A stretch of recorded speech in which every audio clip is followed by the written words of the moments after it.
13 horas y 29 minutos, seguimos en directo en la sintonía, en la compañía de Onda Cero Torrelavega, y nos acercamos ya definitivamente al mundo de la cultura en nuestro espacio Onda Cultural.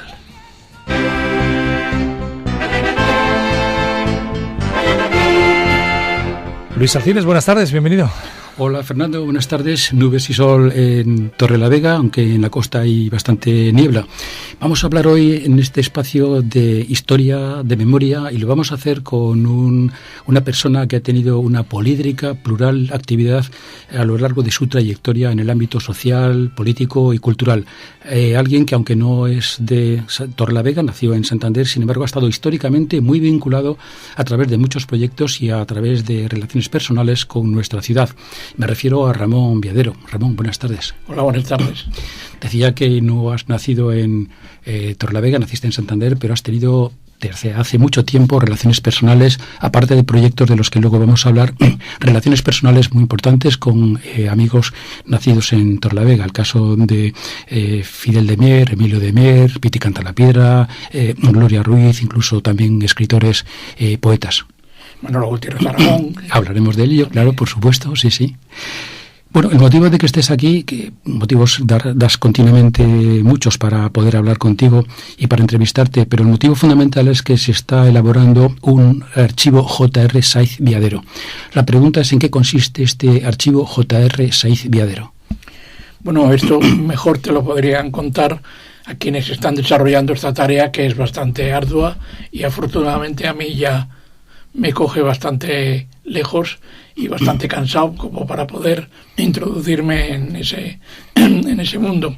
Pero en síntesis se trata de recopilar toda la documentación que yo he ido acumulando a lo largo de mi carrera profesional y ponerla a disposición de aquellas personas que estén interesadas en conocer pues el contenido del mismo. Memoria, en definitiva, de una vida en el ámbito, como decía, social, cultural y político. Sí, son muchas facetas, pero en general pues también hablo de mí mismo, porque cuando uno habla de lo que ha hecho, también habla de sí mismo y de su propia característica. ¿De qué material hablamos, Ramón? Supongo que habrá soporte de papel, periódicos, revistas, etcétera, fotografías.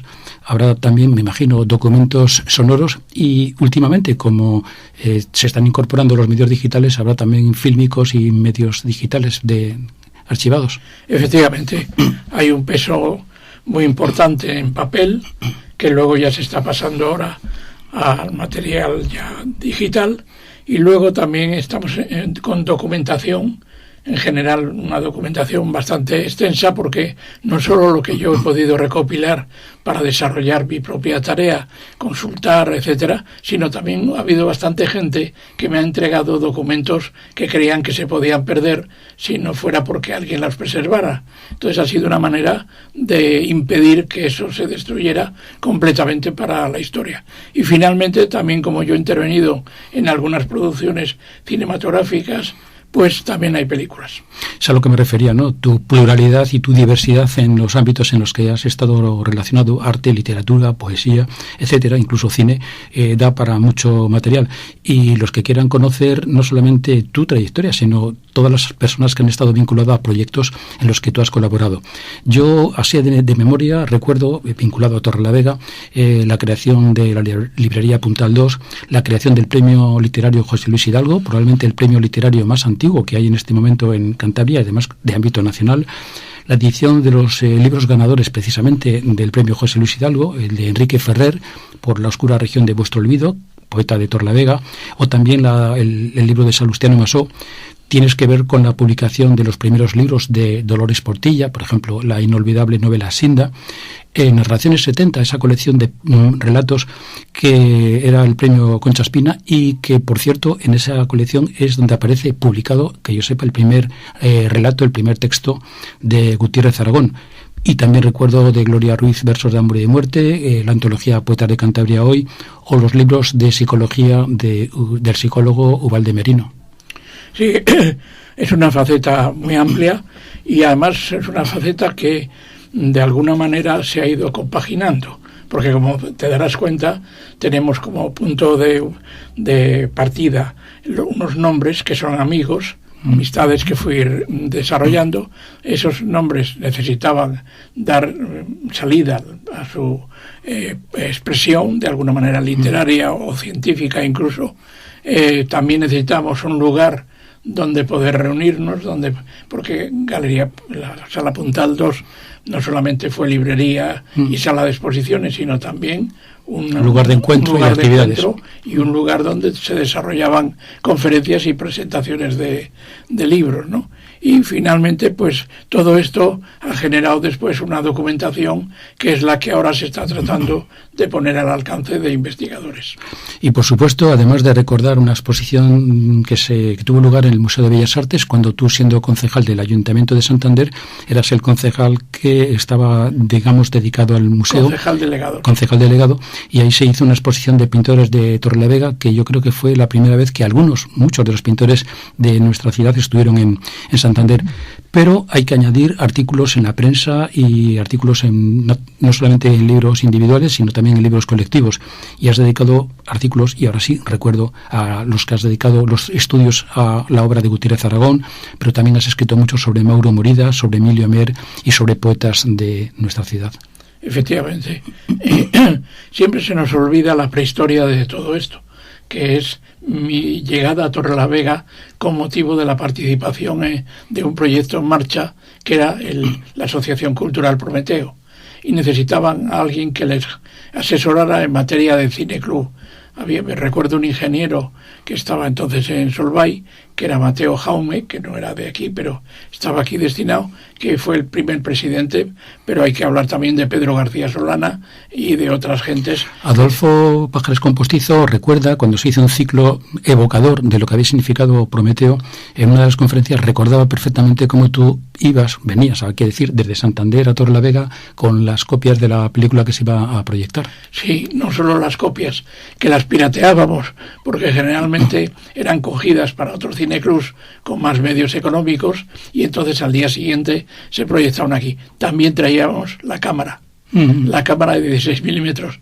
Víctor González y yo veníamos en un 600, bajando por el regato Las Anguilas y todo, una verdadera aventura que hoy ya no se puede repetir, pero que solo el entusiasmo de aquella gente y nuestra colaboración pues hizo posible. Y luego también, que no se nos olvide, porque en el Museo de Bellas Artes pude conseguir hacer una exposición antológica de Ciriaco Párraga, y que vino su viuda, entonces. Este archivo, como antes decía, no es solamente importante por lo que a ti respecta, sino porque al estar en colaboración con tantas instituciones de Cantabria y de pueblos, va a ser también una forma de recordar o de registrar actividades que a lo mejor los propios ayuntamientos no tenían contemplada, no tienen el material, ¿no? Sí, además, por desgracia, tampoco tienen demasiado interés, pero puede haber investigadores que lleguen al ayuntamiento preguntando cosas y digan, bueno, pues mire, tiene usted esta fuente. Ten en cuenta que tenemos en este momento, me parece que ya digitalizados, más de 1.500 artículos míos, muchísimas entrevistas también hechas por mí a otras gentes, otras entrevistas que me hicieron a mí, pero luego hay fotografías, inmensa cantidad de fotografías, porque hemos participado, y tú has estado en muchos jurados, y esos jurados es donde conectamos también con otra gente que se dedica a hacer este tipo de actividades, y que ahora, al ver esas fotos que ya se han ido prodigando a través de Facebook, pues se halló una sorpresa, porque ni siquiera recordaban de aquel momento. Cuando se viven las circunstancias no le damos la componente histórica que tienen, y pasado el tiempo te das cuenta que a lo mejor un catálogo, una exposición, el programa de un ciclo de conferencias se habían olvidado, por ejemplo, una cosa tan sencilla como es la fecha, el año de que se había hecho. Hay cantidad de material así. Y luego a lo mejor la gente tampoco valora este tipo de material, pero hay que darse cuenta que los historiadores, cuando tienen que bucear en la historia para hacer un trabajo y de investigación, tienen que ir a las hemerotecas y documentarse. Por eso registrar, archivar, documentar, todo esto es fundamental. Sí, y luego el otro componente, que es para que no se pierda. Claro. Que eso es fundamental también, porque la memoria es también ligera de cascos, y entonces inmediatamente vivimos el presente y olvidamos el pasado, que generalmente es la fuente del presente. ¿Se contempla ya un horizonte de cuándo puede estar concluido y a partir de qué momento va a estar a disposición para consultar? Pues según me dicen los gestores, ya está prácticamente concluido. Lo que ocurre es que quieren hacer un acto de presentación a las instituciones y a los investigadores de esos contenidos como punto de partida. Y a partir de ese momento ya volcarlo todo en Internet para que puedan acceder. Como anécdota, digamos que el archivo material, ¿dónde va a estar radicado físicamente? ¿En qué espacio, qué ciudad, pueblo? Bueno, físicamente en este momento, debido al pase de una tecnología a otra, está en Renedo de Piélagos. Pero habrá que ver incluso cómo se arbitra y si es posible, porque claro, la gente, si se lo facilitas a través de Internet... Sí, eso es obligado, por supuesto, pero aparte de eso... Sí, habrá cosas... Claro, de consulta física, ¿no? De ver la revista, el periódico. Hay otra característica. Están todos mis libros digitalizados, que entre unas colaboraciones y otras suman más de 100. Más de 200. Más de 200. Sí, porque hay presentaciones, hay prólogos, hay colaboraciones. Bueno, eso ahora se verá. Pero además cada día surge uno nuevo y aquí traigo hoy pues 2 que son los últimos que han aparecido. Una que colaboro con varias personas, entre las cuales estás tú, y otro que dirijo la edición del certamen de Colindres. ¿Eres muy ordenado? ¿Ha sido difícil acceder a todo este material acumulado? No soy muy ordenado, y además los periodistas, y yo me he dedicado bastantes años de mi vida al periodismo, somos bastante desordenados porque vivimos al día.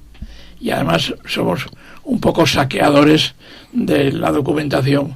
Nos sirve mientras nos está sirviendo. Una vez que ha aparecido, ya eso desaparece la relación incluso con el que te la dejó, cosa que además está muy mal porque es una fuente de conocimiento, ¿no? Pero este vivir al día, que tiene que salir ese artículo ahora, pues te hace que no. Sin embargo, conseguí primero tener una casa que lo ha podido albergar, y segundo, que mi mujer pues también se hizo cargo de esa tarea que es dura, y ahora ha sido la de clasificar por parte de esta pareja de personas muy especializadas en el mundo de la tecnología.